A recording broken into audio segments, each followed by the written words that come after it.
everybody, and welcome back to Caverns of the Snow Witch. In this episode, we're going to continue from where we were with the horrible birdmen who had just defeated us.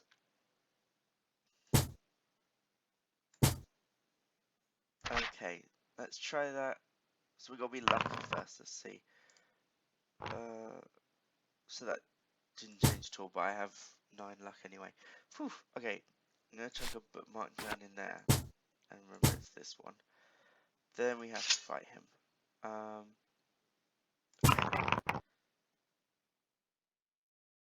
Okay. No.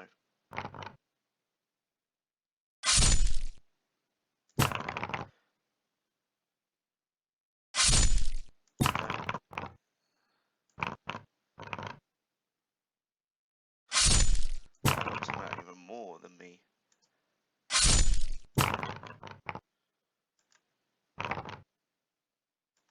Wow.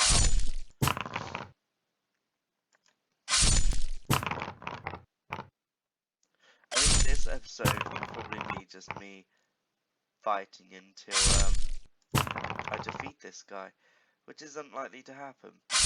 Right, let's try that again. What happens if I say I'm defeated? I already escaped the Snow Witch's caves. I thought the story would be over if I escaped. Okay, let's try this again.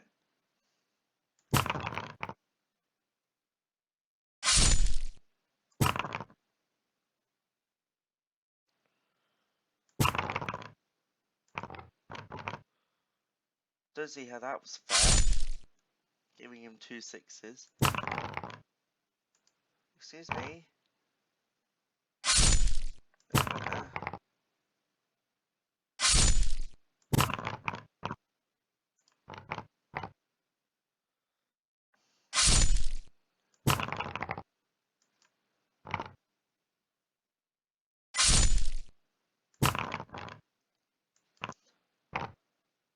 Oh, okay, that did not work out for me. No, you don't.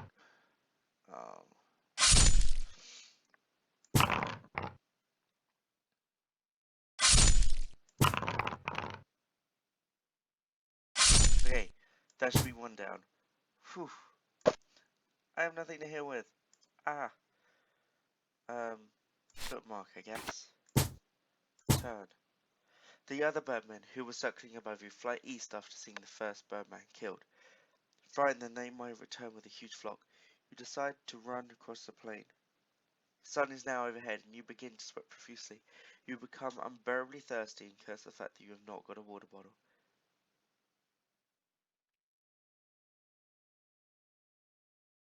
You finally reach a water hole, but you feel like screaming when you see the body of an ogre laying face down in the water. Resist the temptation to drink.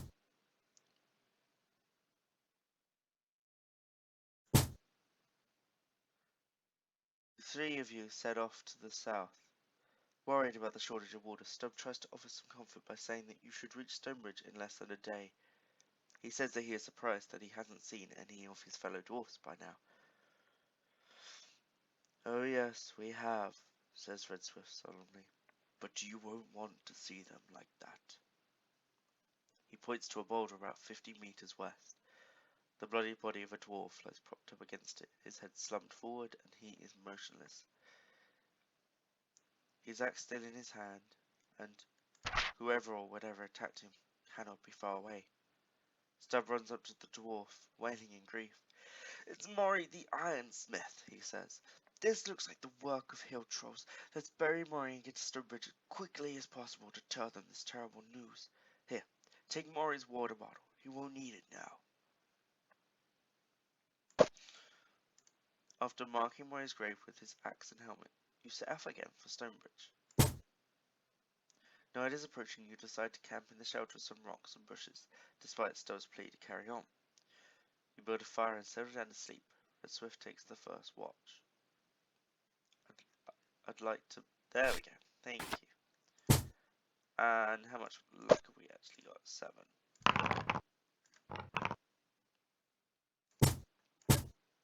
Stubb wakes you in the middle of the night after completing the second watch. The rest of the night passes peacefully, and in the morning you are able to continue your journey to Stonebridge.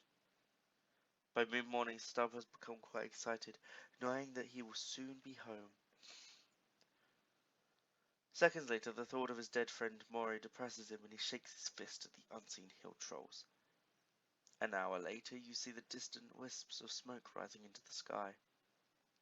"Stonebridge!" yells Stubb. He starts to run ahead of you, but suddenly stops when he sees a party of 6 hill trolls marching towards his village. Screaming a battle cry, he raises his axe and charges them. You cannot leave your friend to fight them alone, and you run forward to fight at his side. 2 of the hill trolls turn to fight you. You must fight. I doubt I'm going to survive this.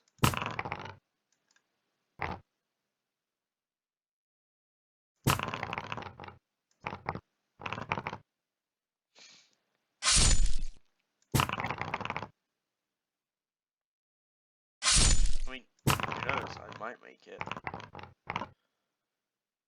Ow.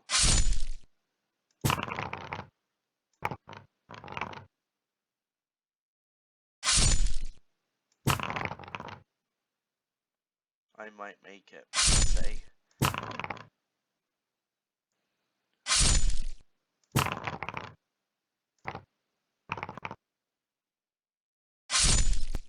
No. Okay, so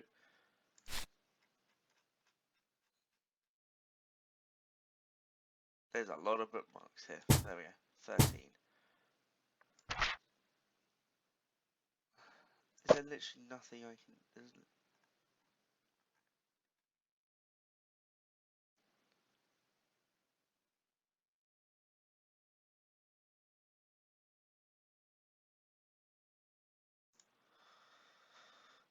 literally nothing I can do.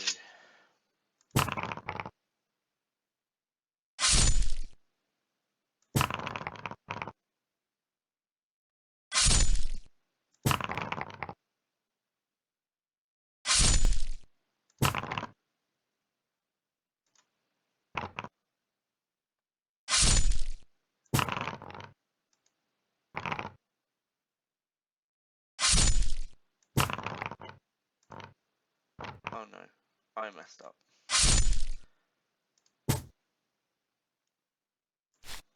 Oh, so many of them. Although we've done pretty well. Let's try and use. I don't want to use my luck because I feel like I'm going to need it for other things.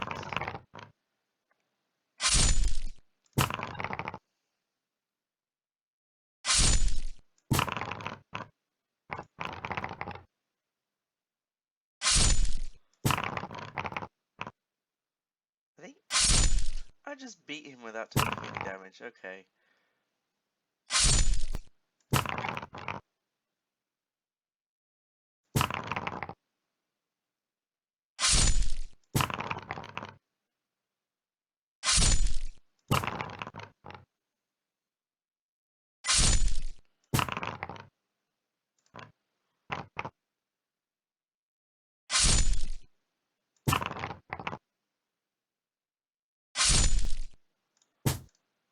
Oh my.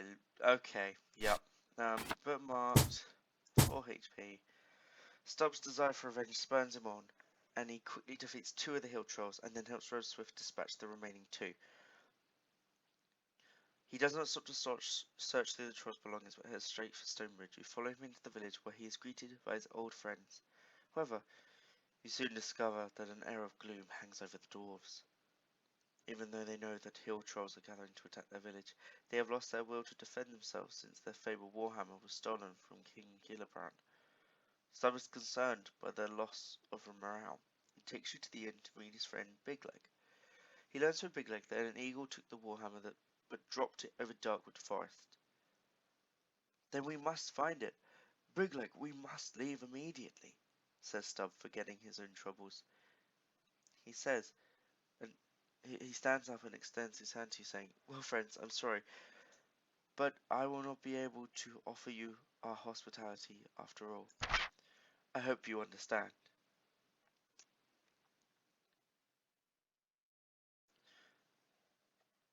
He walks out of the inn with Big Leg, and that is the last you see of the jolly old dwarf. Christopher sighs and suggests that the two of you leave for Moonstone Hill straight away. Besides, he says, he has something important to tell you, and in a way, it is fortunate that Stubb will not be around to hear what he has to say. Intrigued by Red Swift's words, you leave Stonebridge, heading east along the bank of Red River. While keeping a lookout for hill troll patrols, you cannot help wondering what it is that Red Swift has to tell you. Hidden among the trees to your left, Red Swift suddenly spots 3 hill trolls sharpening their weapons on a stone. Oh. No, I want to be lucky. I'm sorry. I want my luck, because now this is the time when I need it the most. No. Well,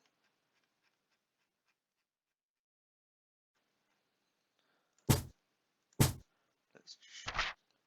I wonder if the elves have the warhammer. No, no, come on. I just need to roll a 6 or less.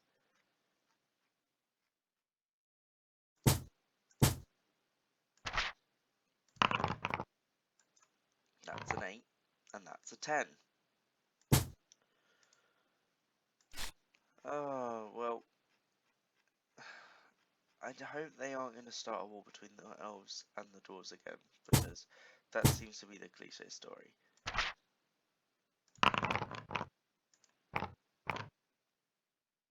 Finally! Right, chuck that down.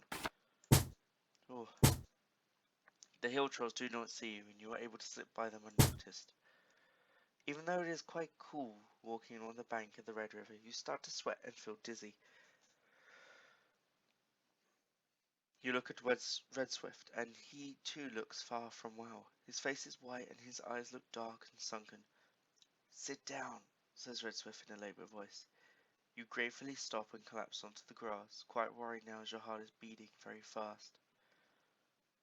Do you remember walking through the caverns of the Snow Witch and arriving at a door with a piece of parchment nailed to it? You could not understand what was written on it, honestly, to read it. It was a death spell, and we are now both doomed. It is starting to work on us sooner than I expected. We have to find the old man of the hills that they call the healer. Only he can save us now. But I fear it may be too late already. My legs are so weak I don't know if I'll be able to stand again.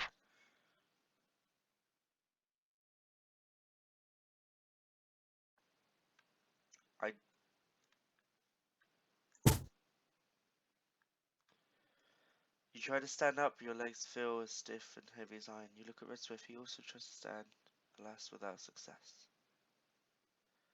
So, okay, I think this... We've beaten the Snow Witch. And I feel like this part here is maybe like a part 2 to the entire game. So in fact, I'm not gonna keep going with this one. I think this will be the last episode of Caverns of the Snow Witch. We'll start up a new series for Wednesdays and Saturdays at the same times. Probably another same style, made by Fighting Fantasy again. But yeah. Thank you everyone for watching this playthrough. I've gotten as far as I could without the game beating me, because going all the way back and then doing the Birdmen and then the Trolls, I'm not sure if that's entirely fair. It's not... I can't think of the right word, but I'm sure it'll come to me in the future.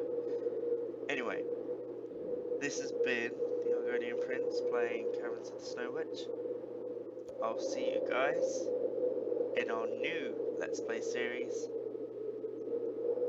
next week. Bye bye for now.